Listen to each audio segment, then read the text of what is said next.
children. Today we'll be discussing about the applications of Gauss law.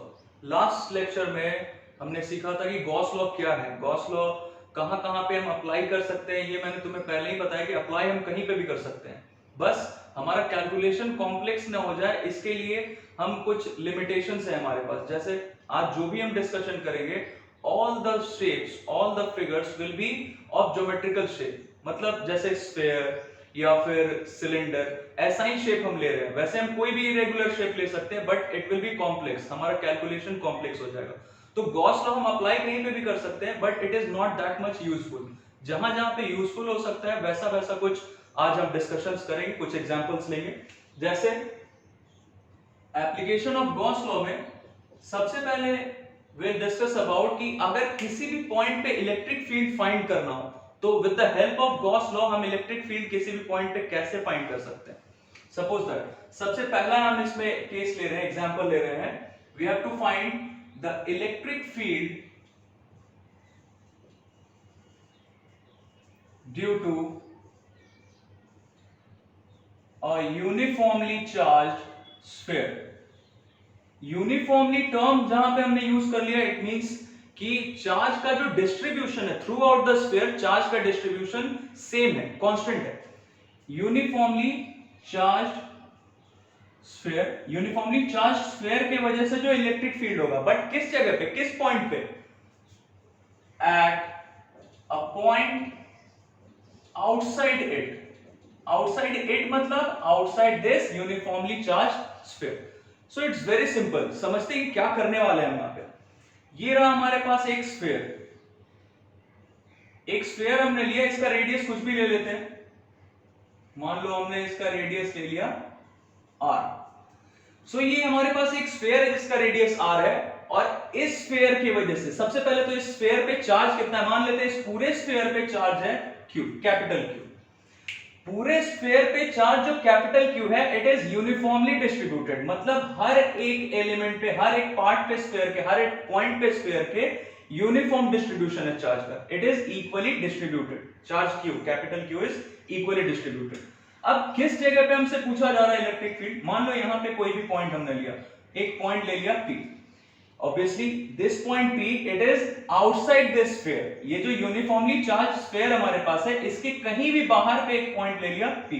इस point P पे we have to find the electric field, कि electric field का magnitude क्या होगा। देखते हैं। सबसे पहले तो मान लो इसका डिस्टेंस, ये जो हमारा पॉइंट P है, इसका कुछ भी डिस्टेंस हम ले लेते हैं। मान लो इसका डिस्टेंस हमने ले लिया स्मॉल r। ये capital R is the radius of this sphere, जो हमारे पास गिवन स्फीयर, और ये स्मॉल r क्या है, small r is the distance of this point P from the centre. ये हमारा सेंटर O है, centre of the sphere obviously. तो इस पॉइंट पे इलेक्ट्रिक फील्ड फाइंड करना है। अब गॉस लॉ के हेल्प से ऐसा हम कैसे कर सकते हैं, सोचो जरा, बहुत आसान है। क्या करेंगे हम, सबसे पहला पार्ट, तो मैं ये ऊपर का पार्ट हटा देता हूं।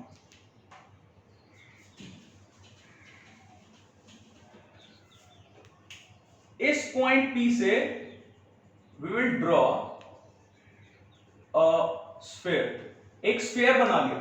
अब तुम्हें पता है कि गॉस लॉ कहां कहां पे हम अप्लाई कर सकते हैं। सो सबसे पहला गॉस लॉ जब बताया था तो गॉस लॉ अप्लाई कहां पे करते हैं, the surface should be close, close surface होना चाहिए। अब वो क्लोज सरफेस रेगुलर हो, इरेगुलर हो, मतलब उसका शेप कोई ज्योमेट्रिकल शेप हो या कोई भी इरेगुलर शेप हो, जैसे एक पत्थर का।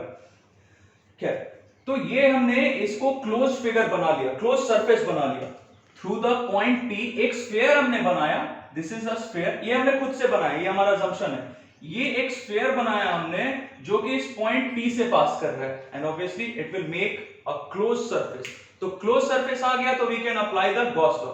गॉस लॉ जब तुम्हें बताया था लास्ट लेक्चर में, तो इट वाज वेरी क्लियर कि गॉस लॉ कहां पे अप्लाई करते हैं, when the surface is close. Open surface में गॉस लॉ हम अप्लाई नहीं कर सकते। सो ये हमारा सरफेस हो गया क्लोज्ड। तो अब हम गॉस लॉ अप्लाई कर सकते हैं, और कैसे अप्लाई करेंगे समझते हैं।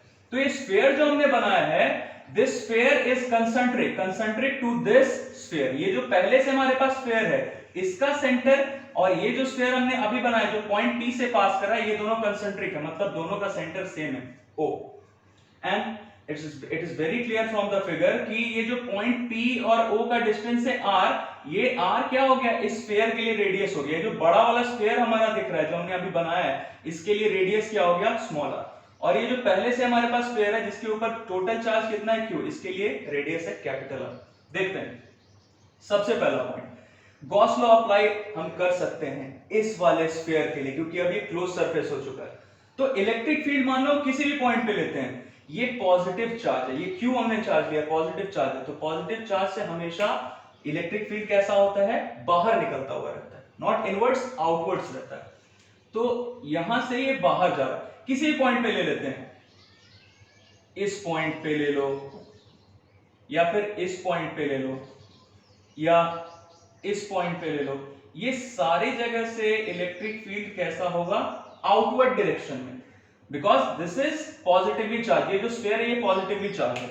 तो यहां से इलेक्ट्रिक फील्ड आउटवर्ड डायरेक्शन में, यहां यहां यहां P पे या किसी भी पॉइंट पे, यहां यहां यहां हर जगह, 2-3 पॉइंट्स और दिखा देता हूं।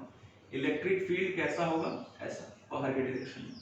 तो गॉस लॉ अप्लाई करने से पहले हम एक और हमारे पास मेथड है, इंटीग्रेशन मेथड से, इंटीग्रेशन के टेक्निक से भी हम फाइंड कर सकते हैं कि इलेक्ट्रिक फील्ड किसी भी पॉइंट पे या इस पूरे स्फीयर से कितना होगा, पूरे स्फीयर से कितना होगा वो फाइंड करने के लिए हम क्या करेंगे, इंटीग्रेशन का टेक्निक यूज करते हैं। ये सब तुम्हें समझाने के लिए you need not to draw all this electric field lines, electric field हर डायरेक्शन दिखाने की जरूरत नहीं, कोई भी एक ले लेते हैं।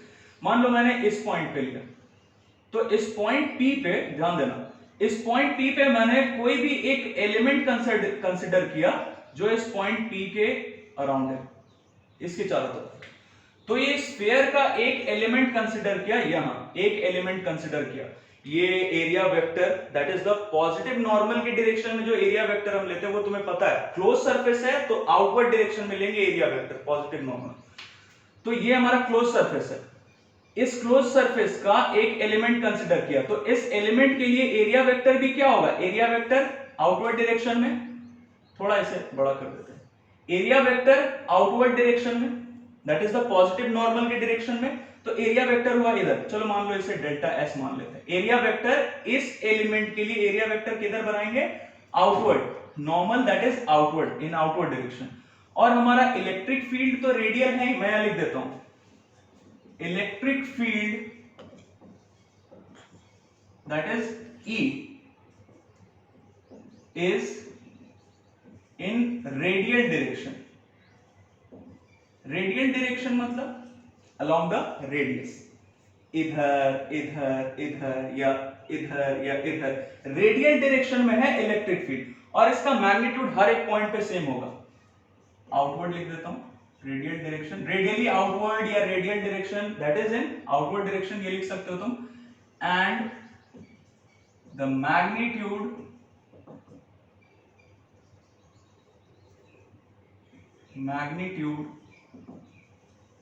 is same at all points। मतलब ये जो इलेक्ट्रिक फील्ड का हम डिस्कशन कर रहे हैं इसका डायरेक्शन कैसा है, रेडियली आउटवर्ड डायरेक्शन, हर एक पॉइंट पे, यहां यहां यहां यहां यहां हर एक पॉइंट पे क्या है, रेडियली आउटवर्ड डायरेक्शन में इलेक्ट्रिक फील्ड। और इलेक्ट्रिक फील्ड का मैग्नीट्यूड भी हर एक पॉइंट पे सेम है, वैल्यू सेम रहेगा हर एक पॉइंट पे, यहां भी E, यहां भी E, यहां भी, हर जगह magnitude same, because this is our Gaussian surface. हम ये अजम्पशन ले रहे हैं कि ये हमारा गॉसियन सरफेस है, मतलब जिसपे हम, किस सरफेस को हम गॉसियन सरफेस बोलते हैं, जिसके लिए हम गॉस लॉ अप्लाई कर सकते हैं। So this is the Gaussian surface. Now you can see here कि इलेक्ट्रिक फील्ड का डायरेक्शन तो सर आपने बताया कि ये रेडियली आउटवर्ड डायरेक्शन में, रेडियली आउटवर्ड डायरेक्शन में इलेक्ट्रिक फील्ड का है डायरेक्शन, और ये जो एलिमेंट हमने अराउंड P कंसीडर किया इसके लिए पॉजिटिव नॉर्मल किधर है, आउटवर्ड नॉर्मल किधर है, इसी डायरेक्शन में, मतलब एरिया वेक्टर भी इधर और इलेक्ट्रिक फील्ड तो रेडियली आउटवर्ड है, मतलब इन दोनों के बीच का एंगल, मैं लिख दे रहा हूं, angle between electric field and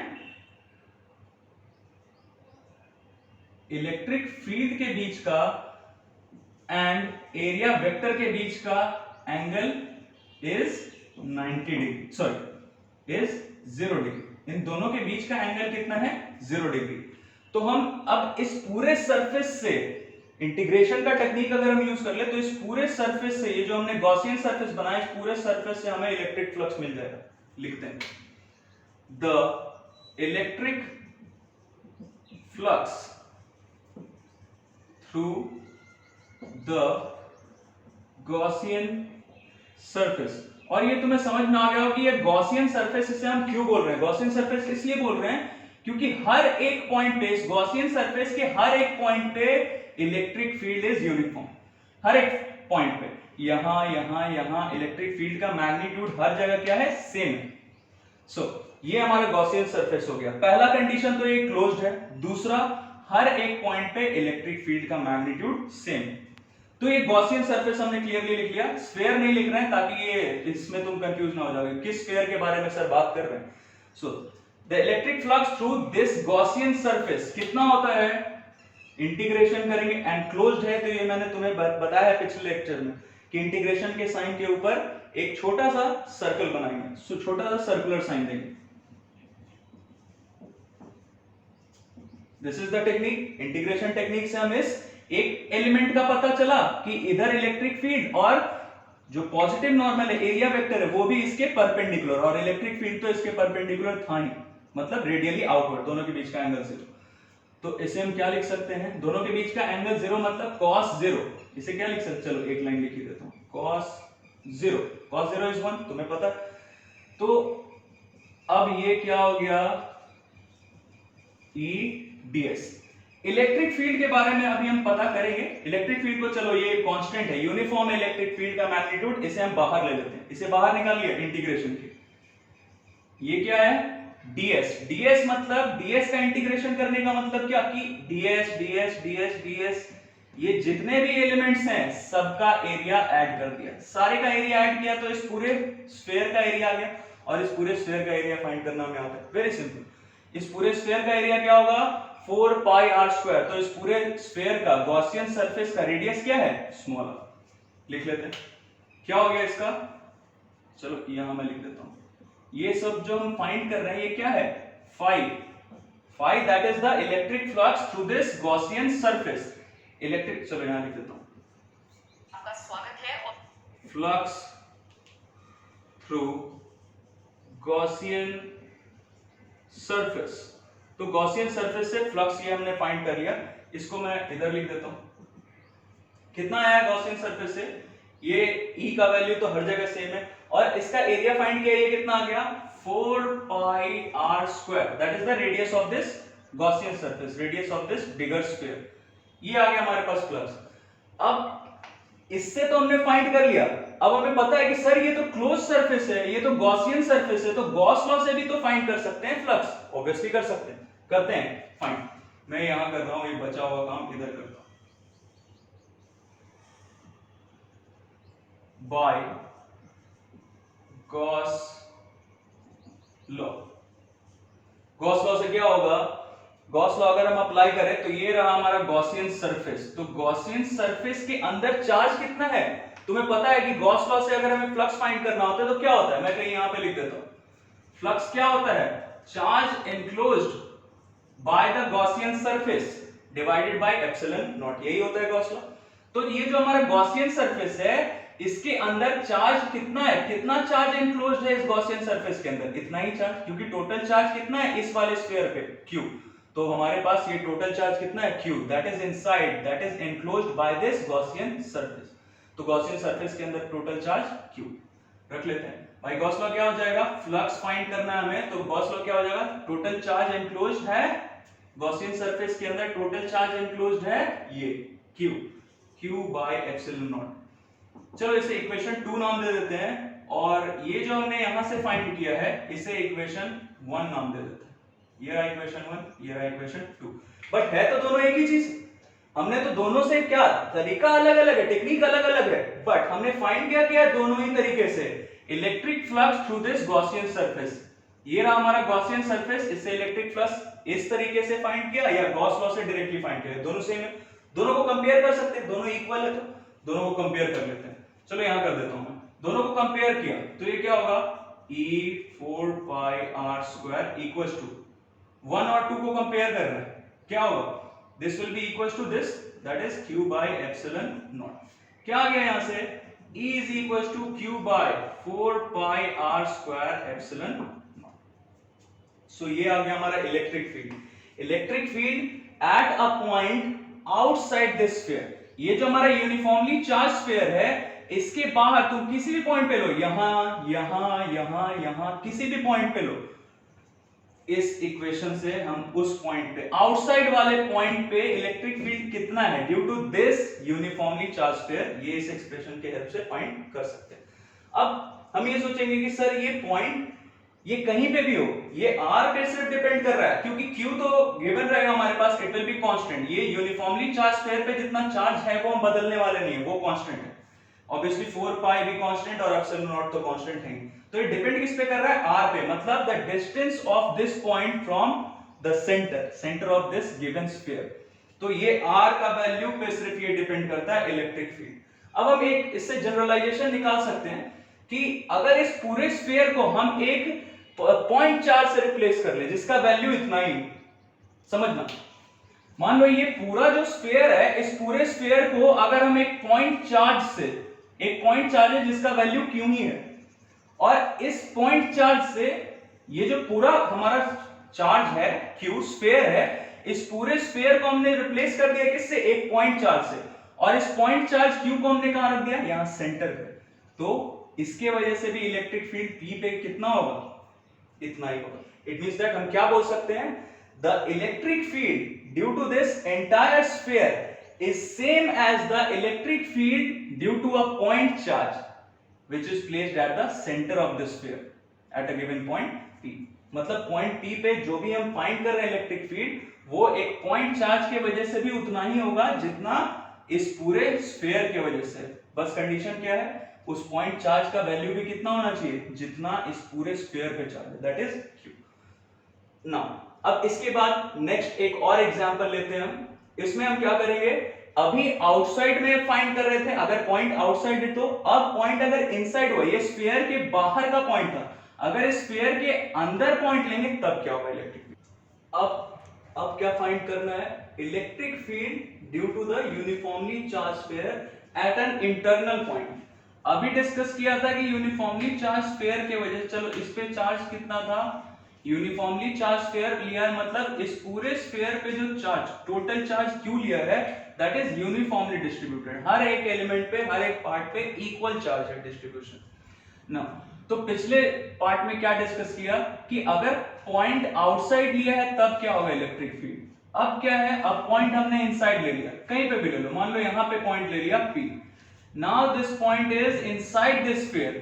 इस पूरे स्फीयर पे चार्ज कितना है q, total charge is q, और इस स्फीयर के अंदर कोई पॉइंट ले लिया p।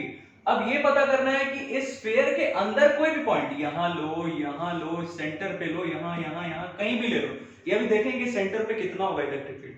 पहले समझते हैं कि रैंडमली किसी भी जगह पे कोई भी पॉइंट अगर हम ले लें, यहां पे अगर पॉइंट p ले लिया तो इस पॉइंट p पे, that is inside this sphere, वहां पे इलेक्ट्रिक फील्ड का वैल्यू कितना होगा ना।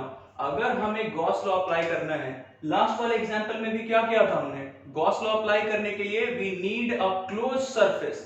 क्लोज सरफेस मतलब हमें एक गॉसियन सरफेस चाहिए जिसमें हम गॉस लॉ अप्लाई कर सके। तो यहां पे भी हम वही काम करने वाले हैं, यहां से भी हमने एक स्फीयर ड्रॉ कर लिया, एक इमेजिनरी स्फीयर हमने ड्रॉ कर लिया, that is passing through this point p। और ये जो हमारा स्फीयर हमने ड्रॉ किया, it is also concentric with this sphere, जो लास्ट पार्ट में किया था वही बिल्कुल सेम है, बस पहले हम बाहर बना रहे थे स्फीयर, इमेजिनरी स्फीयर, अब अंदर बना रहे हैं क्योंकि पॉइंट पहले बाहर था, अब पॉइंट अंदर।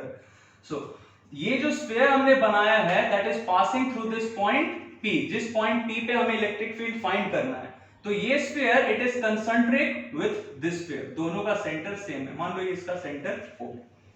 तो ये जो हमारा स्फीयर है पहले से जो हमारे पास गिवन है, इसका रेडियस है कैपिटल R, ये पूरा रेडियस है कैपिटल R, और ये जो हमारा पॉइंट P है इसका डिस्टेंस मान लो सेंटर से small r। It's very simple, जो लास्ट सेक्शन में किया था वही बिल्कुल अभी भी कर रहे हैं।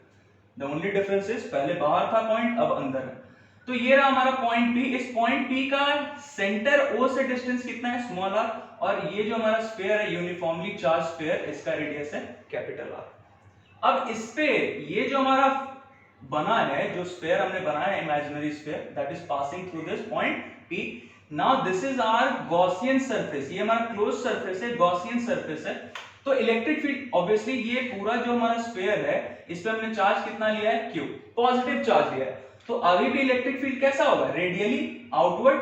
चलो बना लेते हैं, रेडियली आउटवर्ड मतलब जैसे इस डायरेक्शन में इलेक्ट्रिक फील्ड, या इस डायरेक्शन में इलेक्ट्रिक फील्ड, या इस डायरेक्शन में इलेक्ट्रिक फील्ड। तो यहाँ पे इस पॉइंट पे जो इलेक्ट्रिक फील्ड है, या यहाँ जो इलेक्ट्रिक फील्ड है, या यहाँ जो इलेक्ट्रिक फील्ड है, ये सब सेम रहेगा। इसको हम E डैश मान लेते हैं, E डैश। एंड ऑब्वियसली ये जो हमारा पॉइंट है, पॉइंट P, यहाँ पे या यहाँ पे या किसी भी पॉइंट पे, यहाँ पे हर एक पॉइंट पे क्या होगा, ये सब लास्ट सेक्शन में भी डिस्कस किया था, हर जगह electric field will be uniform. ध्यान रखना, यहाँ पे E डैश हमने मेंशन किया है, इस पॉइंट पे कितना है, E डैश है, इस पॉइंट पे कितना है, E डैश, या फिर इस पॉइंट पे कितना है, E डैश, या फिर इस पॉइंट पे कितना है, E डैश। बट इस पॉइंट पे या इस पॉइंट पे या इस पॉइंट पे E डैश नहीं होगा, यहां पे या यहां पे या यहां पे E होगा।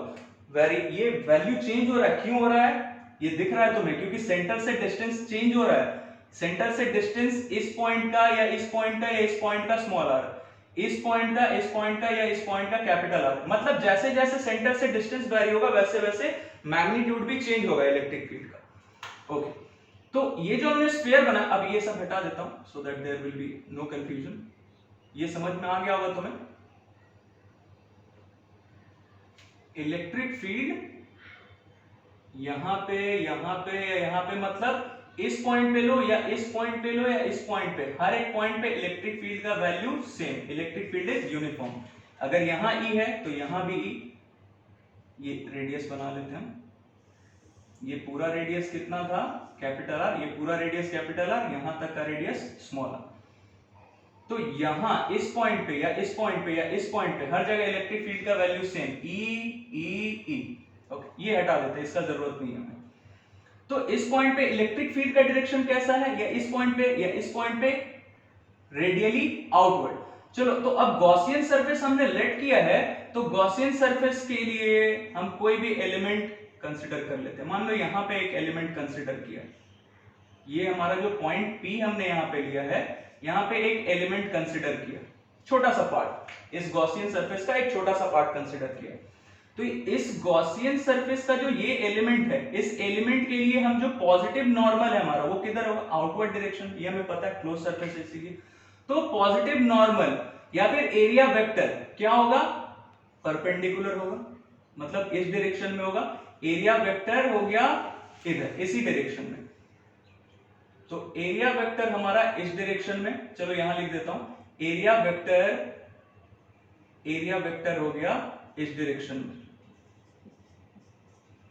और इलेक्ट्रिक फील्ड भी कैसा है, आउटवर्ड, रेडियली आउटवर्ड डायरेक्शन में, मतलब दोनों का डायरेक्शन हो गया सेम। इस पार्ट का हम सिर्फ डिस्कशन कर रहे हैं, ये जो एलिमेंट लिया है, इस गॉसियन सरफेस का जो ये एलिमेंट लिया है, यहां पे इलेक्ट्रिक फील्ड भी रेडियली आउटवर्ड डायरेक्शन में, और एरिया वेक्टर तो आउटवर्ड डायरेक्शन में होगा ही, परपेंडिकुलर होगा ही। तो दोनों का डायरेक्शन सेम, मतलब दोनों के बीच का एंगल फिर से हो गया 0। यहां लिख देता हूं, angle between electric field that is radially outward direction and area vector that is perpendicular to this element to this area, ये भी इसी डायरेक्शन में, मतलब दोनों के बीच का एंगल क्या हो गया, is 0 डिग्री। फिर से वही मिल गया, मतलब इस सरफेस से, इस गॉसियन सरफेस से हमें अगर फाइंड करना है इलेक्ट्रिक फ्लक्स, तो हम फाइंड कर सकते हैं, कर लेते हैं फाइंड इलेक्ट्रिक फ्लक्स। कैसे फाइंड करेंगे, वही इंटीग्रेशन का टेक्निक यूज करेंगे।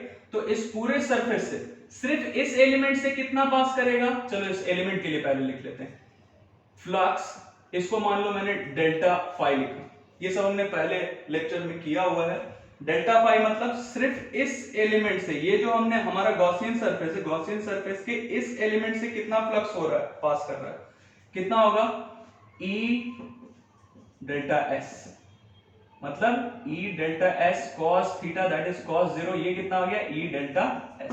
तो ये तो सिर्फ इस एलिमेंट के लिए है। अब इस पूरे स्फीयर के लिए कितना होगा, इंटीग्रेशन कर देंगे, कर लेते हैं। तो फाई यहां पे क्या है, इलेक्ट्रिक फ्लक्स थ्रू ये जो स्फीयर है हमारा, स्फीयर नहीं लिखता हूं ताकि कंफ्यूजन ना हो, क्योंकि स्फीयर तो ये भी है, डायरेक्टली गॉसियन सरफेस लेते हैं क्योंकि इसको हम गॉसियन सरफेस मान के चल रहे हैं। ये गॉसियन सरफेस हमारा, थ्रू गॉसियन सरफेस। तो कितना होगा फ्लक्स, इंटीग्रेट करते हैं किसे, इसे, ई डेल्टा एस। कितना हो गया, इसका इंटीग्रेशन किया। जब इंटीग्रेशन कर रहे हैं तो तुम इसे ये चलो डेल्टा एस भी छोड़ सकते हैं या डीएस भी लिख सकते हैं। क्या हो जाएगा, ये स्मॉल पार्ट है। तो गॉसियन सरफेस को हम फाइंड करना है, पूरे गॉसियन सरफेस से इलेक्ट्रिक फ्लक्स, इसको करो इंटीग्रेट, कितना हुआ, ई तो हर जगह सेम है, ई का वैल्यू यहां या यहां या यहां या यहां, हर पॉइंट पे ई का वैल्यू मैग्नीट्यूड सेम है, तो ई ले लेते हैं बाहर। ये क्या होगा, चलो इसे डी ही लिख लो, इंटीग्रेट कर रहे हैं इसलिए डीएस लिख लेते हैं। ये कितना हो गया, DS DS DS DS DS DS, सबको ऐड करोगे तो इसका एरिया कितना आ गया, एरिया क्या होगा स्क्वायर का 4 पाई आर स्क्वायर, मतलब रेडियस का स्क्वायर। तो इसका रेडियस कितना है, यहां से यहां तक का डिस्टेंस कितना है, आर, तो ये क्या हो गया 4 पाई आर स्क्वायर, दैट्स इट। तो इसका इंटीग्रेशन के टेक्निक से हमने फ्लक्स फाइंड कर दिया। अब अगर गॉस लॉ से हम फाइंड करना चाहे तो तुम्हारे दिमाग में आएगी सर गॉस लॉ से अगर फाइंड करना हो तब तो काम और आसान हो जाएगा। गॉस लॉ में सिर्फ क्या चाहिए कि इस गॉसियन सरफेस के अंदर चार्ज कितना है, मतलब ये जो हमारा छोटा वाला स्फीयर दिख रहा है, ये जो हमारा गॉसियन सरफेस हमने बनाया है, चलो इसको थोड़ा हटा देता हूं, ये अब तुम्हें समझ में आ गया होगा। ये जो हमने यहां पे बनाया है स्फीयर, इस स्फीयर से मतलब इस गॉसियन सरफेस के अंदर, सिर्फ ये जो हमारा गॉसियन सरफेस है जिसका रेडियस स्मॉल आ रहा है, इसके अंदर चार्ज कितना है ये अगर पता चल गया, उसको एप्सिलॉन नॉट से डिवाइड कर देंगे तो गॉस लॉ के हेल्प से हमारा फ्लक्स आ जाएगा।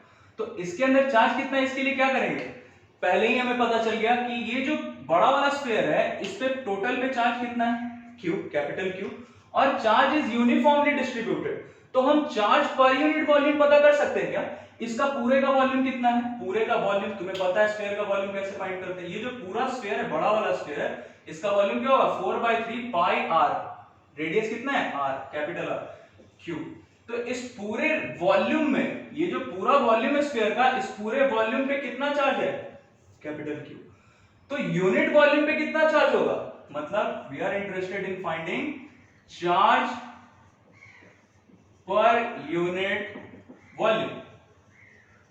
चार्ज पर यूनिट वॉल्यूम कितना हो गया, कैपिटल Q बाय इसका पूरे का वॉल्यूम जितना है, capital Q by 4/3 pi r cube. तो ये चार्ज पर यूनिट वॉल्यूम आ गया। तो पूरे इससे हमने फाइंड कर लिया कि चार्ज पर यूनिट वॉल्यूम कितना है। तो अगर इसका वॉल्यूम फाइंड कर लें और उसे चार्ज पर यूनिट वॉल्यूम से मल्टीप्लाई कर दें तो इस वॉल्यूम में मतलब गॉसियन सरफेस के वॉल्यूम में कितना चार्ज है हमें पता चल जाएगा। फाइंड कर लेते हैं, पहले तो गॉसियन सरफेस का वॉल्यूम फाइंड कर लेते हैं। वॉल्यूम ऑफ गॉसियन सरफेस कितना होगा, गॉसियन सरफेस का वॉल्यूम, रेडियस पता है small r, 4/3 pi small r cube, ये हो गया हमारा काम। अब फाइनली हम क्या फाइंड करेंगे, चार्ज कंटेन्ड इन गॉसियन सरफेस, मतलब गॉसियन सरफेस ये जो हमारा है इसके अंदर चार्ज कितना है। तो हमने क्या किया, इसका जितना वॉल्यूम हमने फाइंड किया है इसे मल्टीप्लाई कर देंगे चार्ज पर यूनिट वॉल्यूम से। तो इस वॉल्यूम के अंदर सिर्फ इस गॉसियन सरफेस के अंदर कितना चार्ज है पता चल जाएगा। वेरी सिंपल कर लेते हैं, गॉसियन सरफेस का volume multiplied by charge per unit volume कितना है, ये 4/3 पाई कैपिटल R क्यूब। ये 4/3 पाई तो हो गया कैंसिल, बचा क्या यहां से दिख रहा होगा तुम्हें, R cube capital Q by R cube. ये जो capital Q R cube by capital R cube है ये है हमारा charge contained in this Gaussian surface. अब जब चार्ज ही पता चल गया तो हम डायरेक्टली गॉस लॉ अप्लाई कर सकते हैं, कर लेते हैं गॉस लॉ अप्लाई। क्या हो गया, बाय गॉस लॉ अप्लाई करने से क्या हो गया, ये जो हमने इतना मेहनत करके इंटीग्रेशन करके और ये फ्लक्स फाइंड किया, flux through this Gaussian surface, ये छोटा वाला स्फीयर गॉसियन सरफेस, तो इससे जो हमने फाई का वैल्यू मतलब फ्लक्स का वैल्यू फाइंड किया, ये हम डायरेक्टली गॉस लॉ से फाइंड कर लेते हैं यहाँ पे। बाय गॉस लॉ क्या हो जाएगा, फाई मतलब flux through this Gaussian surface, क्या होगा, charge enclosed in the Gaussian surface, charge enclosed कितना है, इतना, डिवाइडेड बाय चार्ज एनक्लोज्ड इतना है, इसको डिवाइड किससे करेंगे, एप्सिलॉन नॉट से, लो कर लिया डिवाइड एप्सिलॉन नॉट। तो ये हमारा फ्लक्स का वैल्यू, इससे इंटीग्रेशन के टेक्निक से गॉसियन सरफेस से फाइंड किया फ्लक्स का वैल्यू, या फिर डायरेक्टली गॉस लॉ से फाइंड किया, दोनों तो है तो सेम ही, इसी सरफेस से फ्लक्स फाइंड कर रहे थे हम। तो चलो इसे इक्वेशन 2, इसे इक्वेशन 1 मान लेते हैं। तो ये दोनों तो सेम फ्लक्स है, इसी गॉसियन सरफेस से ही फ्लक्स दोनों फाइंड किया है, दोनों को इक्वेट कर सकते हैं, कर लेते हैं दोनों को इक्वेट, इसको सेपरेटली कर लेते हैं, दोनों को कंपेयर करेंगे, क्या हो जाएगा, E4 pi small r square, ये किसके इक्वल है, small r cube by capital R cube by epsilon not.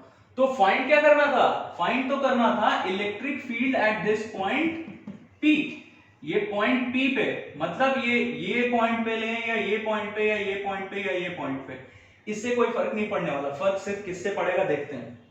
Electric field find करना है, ये r स्क्वायर और ये r क्यूब, ये क्या बच गया यहाँ पे r, चलो r small r capital cube by, ये 4 पाई चला है इधर, 4 pi r cube by epsilon not.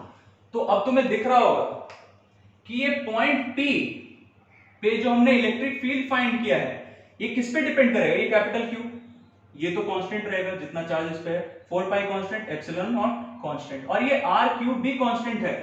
r cube मतलब ये जो रेडियस है हमारा स्फीयर का, ये स्फीयर का रेडियस तो हम चेंज नहीं कर सकते हैं, बट ये r जो स्मॉल r है, स्मॉल r मतलब the distance of this point P from the centre, तो हमने पॉइंट P यहां पे लिया है तो r का वैल्यू इतना है। पॉइंट P अगर यहां सेंटर पे ले लें, पॉइंट P सोचना, पॉइंट P अगर यहां पे है तो ये वैल्यू r का इतना है, अगर ये पॉइंट P यहां सेंटर पे ले लेते हैं, यहां पे ले लेते हैं, पॉइंट P यहां पे लिया है तो वैल्यू इतना है r, पॉइंट P अगर यहां ले लेंगे तो r का वैल्यू कितना हो जाएगा, 0। ध्यान से देखना, चलो मैं यहां लिख देता हूं, if point P is at centre, point P यहां पे था तो इसका डिस्टेंस सेंटर से है r का वैल्यू जो कुछ भी हो, अगर पॉइंट P हम यहां सेंटर पे ले लें तो ये r का वैल्यू क्या हो जाएगा, 0, तो इलेक्ट्रिक फील्ड का वैल्यू क्या आ जाएगा, 0, मतलब इलेक्ट्रिक फील्ड अगर पॉइंट P सेंटर पे है तो इलेक्ट्रिक फील्ड मतलब E विल बी 0। और अगर मान लो ये P का वैल्यू P का डिस्टेंस तुम यहां से कम कर दो, तो ये दिख रहा है तुम्हें, ये डायरेक्टली प्रोपोर्शनल है, मतलब electric field inside the sphere, inside the sphere मतलब किसी भी इंटरनल पॉइंट पे लो, यहां यहां यहां यहां यहां सेंटर पे कहीं भी लो, तो electric field inside the sphere is proportional to the distance of the point from the centre, मतलब r का वैल्यू बढ़ाओगे तो इलेक्ट्रिक फील्ड का वैल्यू बढ़ेगा, r का वैल्यू कम करोगे तो इलेक्ट्रिक फील्ड का वैल्यू कम होगा। अब जैसे r का वैल्यू तुमने कम करते करते करते करते यहां पे रख दिया सेंटर पे, r का वैल्यू कर दिया 0, तो इलेक्ट्रिक फील्ड भी 0, यहां लिख देता हूं, P सेंटर पे मतलब r का वैल्यू 0, मतलब इलेक्ट्रिक फील्ड हो गया 0।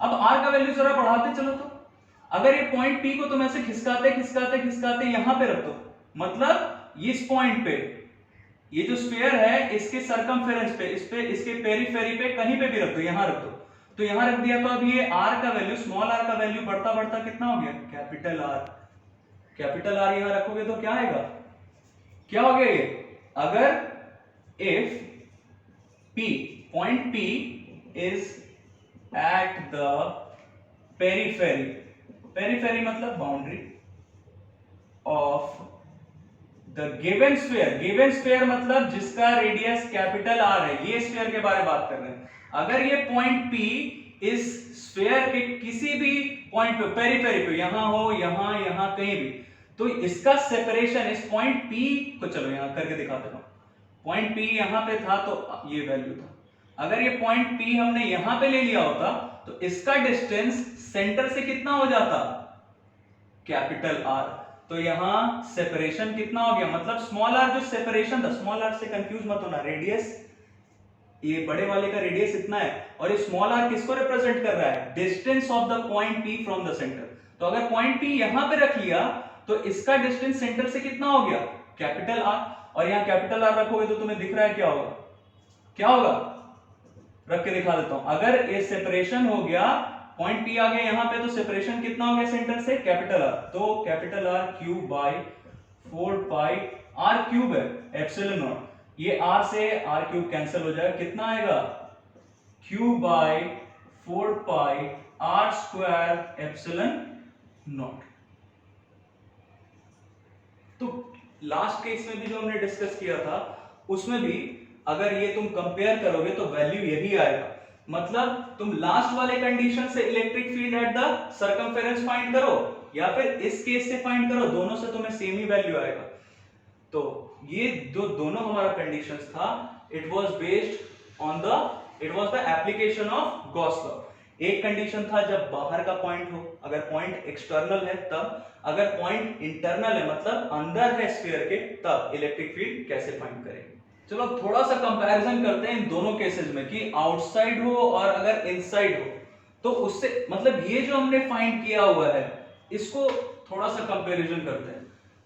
दोनों केस से हमारा जो वैल्यू है पेरिफेरी पे, मतलब इसके बाउंड्री पे, स्फीयर के बाउंड्री पे अगर पॉइंट P हम ले रहे हैं तो इस कंडीशन में फाइंड किया तब भी इतना आया।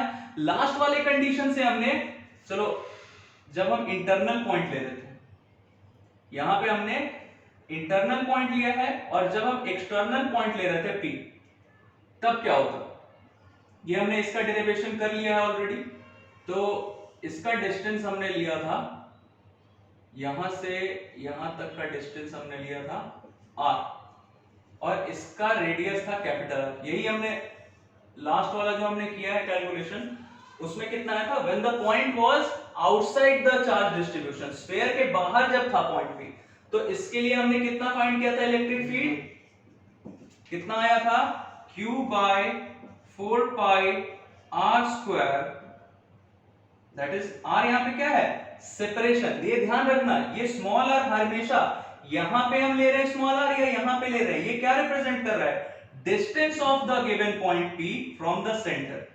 तो ये r यहां पे क्या है, distance of the point P from the centre, epsilon not. अब जरा कंपेयर करना, तो इस वाले पार्ट में भी हमने फाइंड किया जब कि ये पॉइंट P को हम खिसकाते खिसकाते यहां पे लाके रख देते हैं, तो ये इसका वैल्यू बढ़ता बढ़ता R का वैल्यू कितना हो गया, कैपिटल R, मतलब इस बड़े वाले स्फीयर का जो हमारे पास स्फीयर गिवन है उसके रेडियस के इक्वल, तो इससे ये वैल्यू आ गया। अब जरा इस कंडीशन से भी देख लेते हैं।